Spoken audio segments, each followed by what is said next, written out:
Scan for Sovi and straight A's only. Let's go! Part A, a cross between two heterozygotes AA times AA produces an expected genotype ratio of 1 to 2 to 1.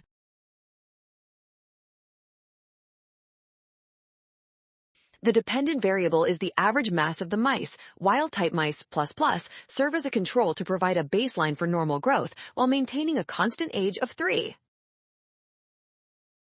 That mass differences are attributed to genotype rather than developmental stage. The data indicate that H3B ± mice experience a significantly greater reduction in mass compared to H3.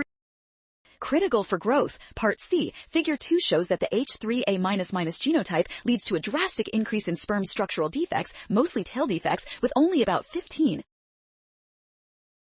Great job working through that. Scan the code. You can learn better with Sovi. Watch out for sign errors and always double-check each step carefully.